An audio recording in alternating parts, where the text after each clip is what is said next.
નમસ્કાર મિત્રો, આરજેબી ન્યૂઝમાં તમારું સ્વાગત છે। નજર કરીએ આજના મુખ્ય સમાચાર તરફ।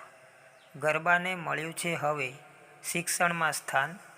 મુંબઈની 5 શાળાઓએ 20 જૂન 2025થી ગરબાને તેમના અભ્યાસક્રમમાં સામેલ કર્યો છે।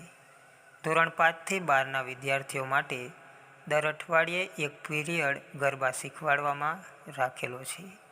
આ પગલાંનો ઉદ્દેશ્ય બાળકોમાં સાંસ્કૃતિક જાગૃતિ વધારવાનો છે। ગુજરાતમાં દરેક પ્રકારની સ્કૂલમાં આ મુંબઈની સ્કૂલોની જેમ આ અમલ કરવું જોઈએ। તમારું શું અનુમાન છે એ અમને કોમેન્ટ કરીને બતાવજો। રેતી, કપચી, માટી, અન્ય ખનિજો પર સરકારે રાતોરાત રોયલ્ટી બમણી કરી છે। ગુજરાત સરકારે આ રાતોરાત મહત્વનો અને મોટો નિર્ણય લીધો છે।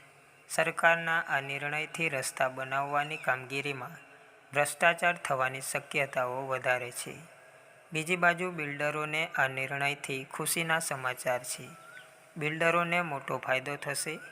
આ નિર્ણયથી મકાનો બનશે તે મોંઘા ભાવે બનશે, એટલે બનાવેલા મકાનો 10થી 20% મોંઘા મળશે। આવા જ સમાચાર પ્રાપ્ત કરવા માટે આરજેબી ન્યૂઝ ચેનલને હમણાં જ સબસ્ક્રાઇબ કરી દો। તમારી આજુબાજુની ઘટના પ્રસારિત કરવા માટે અમને વોટ્સએપમાં માહિતી મોકલી આપો।